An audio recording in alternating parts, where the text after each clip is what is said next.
Hey Boo, welcome and welcome back to my channel. Today I want to talk about surrender, and if this is something that you have been finding challenging when it comes to your desire being fulfilled, then you will want to stick around for this video. Surrender is one of the most, no question, challenging aspects of understanding what it is to be consciously manifesting. It's that sense of an extra step rather than it being a natural feeling that puts you in the flow of your desire being fulfilled, of the feeling of already having what you want or being who you want to level up to be. And we keep hearing about surrender being an important component of the process of manifesting. And I do air quotes around process because the idea of manifesting taking time, or the idea of manifesting being A plus B equals C, yes, on one very outer level, it can seem that way, but we know it's that believe that ye have received, because it's the inner state of belief that automatically leads to surrender, that becomes surrender, so that you're not even having to think about it. It just is something that flows with it, flows with consciously manifesting. It's the subconscious part of conscious manifesting. What do I mean by that? We know conscious manifesting is simply being aware that your imagination, that what comes to you in imagination, that you see as a desire that comes from God. As Neville Goddard said, God speaks to us through our desires. Through what we want is coming from God. Desire means the root of that word, desire, is of the Father. That is the original Greek, Latin root of desire, of the Father. So if that is coming from the divine in us, then the idea of allowing that to move through us is part of the process of surrendering. So it really is, that is what's happening on that subconscious level. It's the same place in us, in our higher mind, where Neville's technique of state akin to sleep, going into like a meditation and imagining that scene of fulfillment. But even if you don't do that state akin to sleep method, it's just deciding that you have that desire that you want fulfilled, where it becomes an effortless part of what you are imagining, in imagining having it. So that sense of ease and flowing with it, of being in the moment, or knowing that it is always now. You know, we say the now moment, but really the entirety of now is one moment. And it's understanding that by surrender, we are in a sense making a trade-off because it is giving yourself over to allow for what you want to come to you. And we tend to give ourselves over all the time, but it's very often to relationships and circumstances and situations that really are not serving us. And either they start off that way and we keep trying to make them work, but they're not. So it's a question of having settled for something less, or things deteriorate over time, but we keep trying to make them work. So we're kind of working against ourselves, putting a lot of effort into what no longer is going to work. And that can apply to friendships, relationships with SPs, jobs, career tracks that are no longer working or supporting where we want to be. And it's recognizing that. It can be very, very difficult even to admit.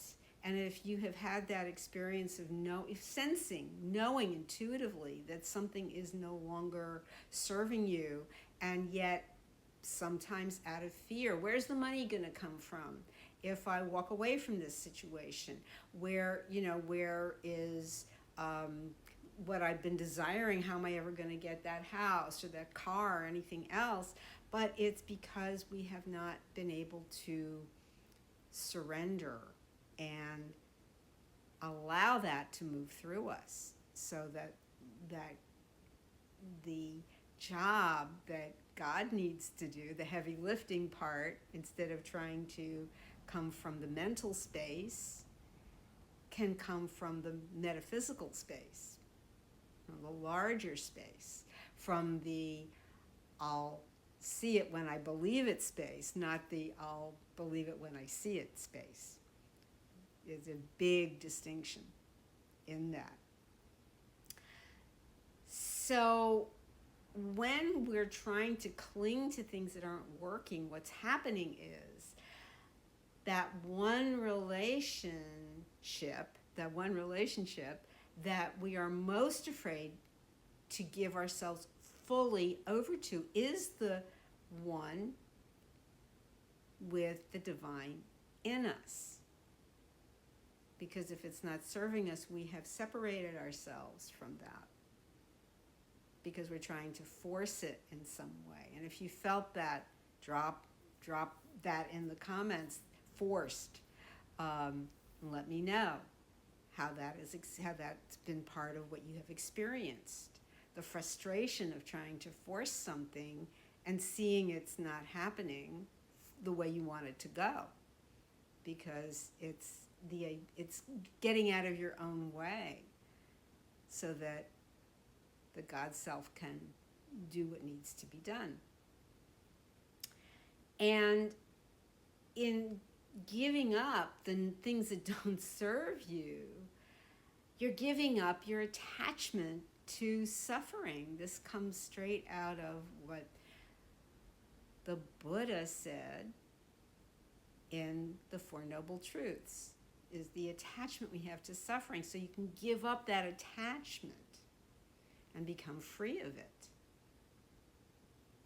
And this is absolutely a way that you can turn your back on what the ego keeps forcing you to do, which is to try to keep something going that is the old expression of beating a dead horse. It's just trying to keep something going that can't go any further. And wondering why, somehow this doesn't keep working. This is not working. I keep trying to do this. I keep trying to do that, but it's not working. And that's very, very frustrating. So we think, why isn't it manifesting? It's because we keep falling back into the same habit of trying to make something work that is never going to work that way. So it's like a built-in quirk of the physical mind, a limited human mind, that we keep getting stuck and settling for less. And it gets stuck in the nooks and crannies of our thinking, and we wind up with the ego kind of scamming us into accepting, oh, it's God's will, and that I'm meant to have this struggle. Well, you're meant to discover that you don't need to make everything into a struggle. That if you can surrender, truly let go and allow, that you will absolutely have what you want. On the understanding that you meant that's really what you wanted. And sometimes we really aren't that sure, but we say we want that. And then we do everything we can suddenly to push it away. One of the great prayers of Hinduism is, lead me from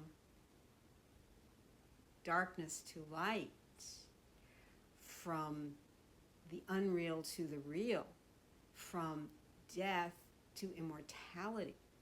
And that's the knowing. It's the death of the ego mind. It's the death of the ego mind that feels it's separate, that feels that buys into the illusion.